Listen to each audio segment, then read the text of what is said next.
dun sa may kabila. What he did was, he went straight onto the other side. Pero si Benny Cutie dito has something in mind. He went there and nakaluhod siya dito. And it's a way to delay JP. That's right. Good way to delay JP as well as also just, you know, have vision over that map. At habang dinidelay nila si JP, si sa gitno, kinukuha naman yung buff doon. I like yung pagmando dito ng mapa, ng execution, na Control, kinukulit nila si JP to the point na hindi niya makukuha muna yung kanyang purple buff, pero ibibigay din naman talaga nila while actually denying yung orange buff doon sa kanyang orange buff side. That's right. And that's a big deal. Tanggalin mo ng orange JP, it's gonna be harder for him to slow down targets. Pero ang problema, of course, we'll still be able to get some kills on the map. Ang problema, si Hate din. Ang lakas din ng farm ngayon on that Claude. Kumbaga, team, ito yung mga nakikita natin sa mga carries natin. They're making adjustments. Pero palong-palo talaga ang isang Hilda dito. And once na nandyan yung Lunox at nag-scale up na yung Lunox, that's the time na magkakaroon ng onting problema na dito si Rafflesia. But right now, ayaw talaga muna nila ibigay yung level 4 noon as they will commit an ultimate galing kay Kilowash. And si Ito Max going down is a bad sign actually for Execration. I feel like dapat laging buhay si Ito Max to control the mid lane. Or else it's gonna be an easy push here for Aura, I think. Especially Rafflesia right now, sobrang confident dito sa Hilda na to. Tsaka kasi 3 stacks na to eh. Yun nga eh, ang bilis. Oo. Actually, nagulat ako. 3 stacks na to. So, 1 kill and 2 assist. Kailangan nila mag-ingat dito na kapag ka nakuha ni Rafflesia yung level 4 niya, that's going to be a significant boost in terms of damage. Absolutely. And now it's going to be, again, clear lang ang magagawa ngayon ng Exe. While the turtle is going to go up, na tatargetin right away for sure ng Aura PH. And that's the power of a Hilda. Pero ito Rockhart, ang importanteng point ng mapa ngayon is the turtle lane. Nandoon na yung turtle, nag-set up na yung mga teams natin dito, and you can see Lance, hindi siya masyadong naaalis dito sa may purple buff area nila. Rafflesia though, andito pa rin siya, hindi talaga siya mapapwersa ni Chaknu umalis dito sa place na to. And alam din ni Rafflesia dito na in terms of the passives and everything, He's home. He's at home. siya yung nasa upper hand pagka nakipag-trade siya dito sa ginagawa ni Chaknu.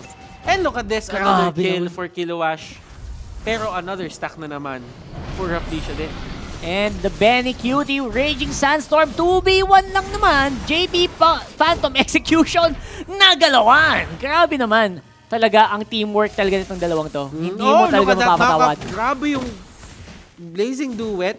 Nagawa niya yung pakay ng Blazing Duet na yon. Clear. Na-clear niya yung wave. Exactly.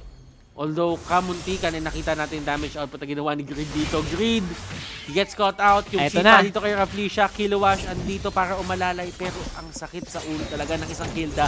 Agro, kung agro, flicker out, eto Max.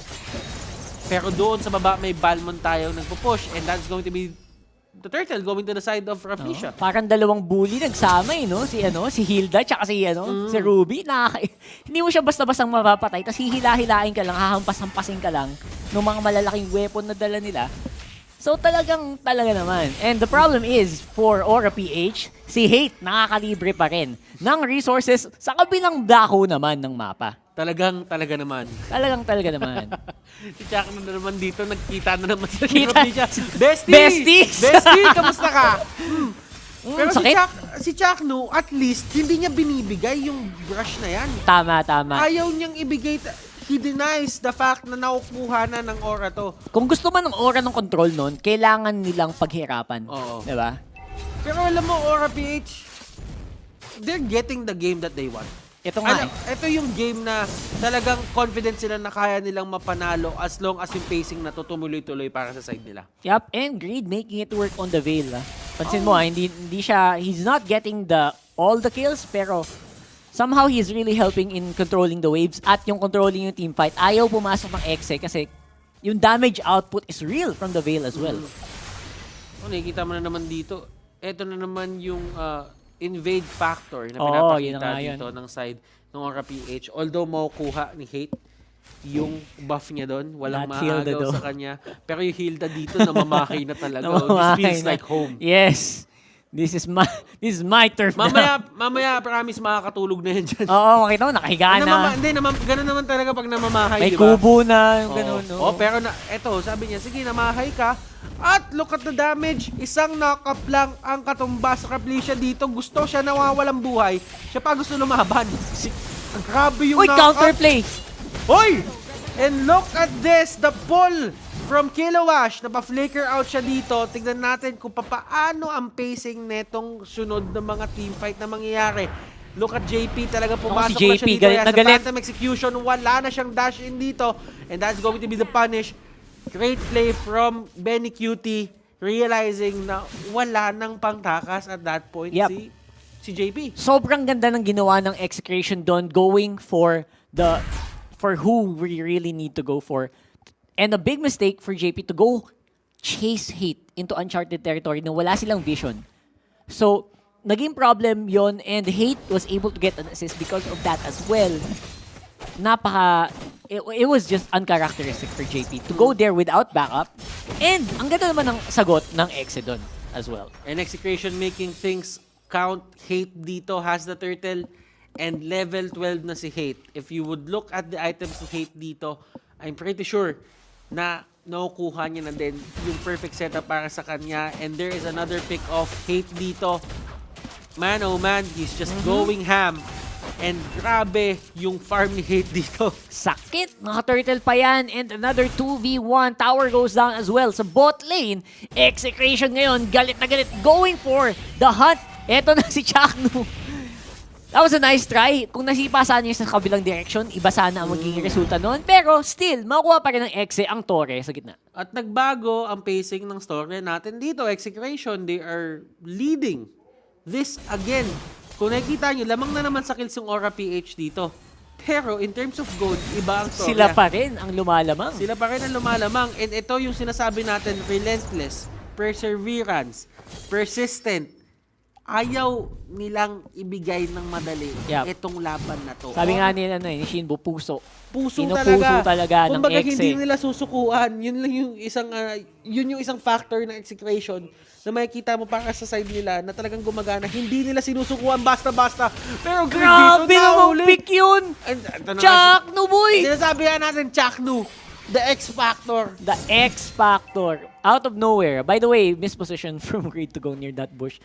Pero I guess yun yung mahirap pag you don't have heroes like Yisan Shin, Selena, or Diggy for the map control, for the vision. Talagang there's no way but to face check those bushes. Pero kung nakikita mo naman dito, Rockart, kung paano na sumiset up dito, yung side ng Execration sa loob ng gubat ng Aura PH. And this could be bad for the side of Execration, pero mababa din yung buhay dito ni JP. If they can get the kill, this would be bad for the side of Aura PH. Nandun sa may likod, Kilowash dito, nahuli na siya. And Execration, just manning up to everyone here onto the side of Aura PH. Bigla na lang nag-swing yung favor pabalik sa Execration just because Hate is getting the farm that he needs. Finally, Hate is looking better here. Aside from that turtle buff na nakuha niya kanina, going for the Lord as well. Slow and steady on the objectives. That is the name of the game right now for Execration. With a 5,000 gold lead laban sa Aura PH dito sa Game 2. But ito, Rockart, may tinatawag tayo dito. One mistake could actually cost Execration. Looking at the Gillette Instant Replay, look at this fight, Rockart. It actually did look better kasi walang ibang sagot ang Aura kundi ang tumakbo dun sa posisyon na ginagawa ng Exe around their jungle area. So, this is forcing Aura PH to go into weird situations and awkward positions na lumalamang sila sa laban dahil dun. And nahuli si JP! Nahuli si JP, and that is bad for the side of Aura. They might have dropped the ball dito sa game na to. But let's see. Grid, nahuli niya si Hate na tumatalon dito habang nagbi-blazing duet. And this is really the time where Execration wants to finish this. Wala si JP, wala si Greed. This is the perfect time for them. And look at them, para silang nag-aabang dito ng bus para ilabas sila dito sa base. Take me ng out. Aura PH. Pero sabi nila dito, wala nang patumpik-tumpik. Tapusin na natin to. 4 seconds habang mag-respond na si JP. And this is going to be the crucial moment of the fight. Buhay na uli si JP. There is damage output. And look at this. Chaos Darkening. It's there. Lethal counter na ba to? Roughly siya dito, yung Hilda niya kanina na sobrang bully, ngayon siya na ang binubully. And man, oh man, Execration dito just rallying Last back. wave! Getting this win against the side of Aura PH. Ladies and gentlemen, we are heading to a game number 3. Hindi basta-basta.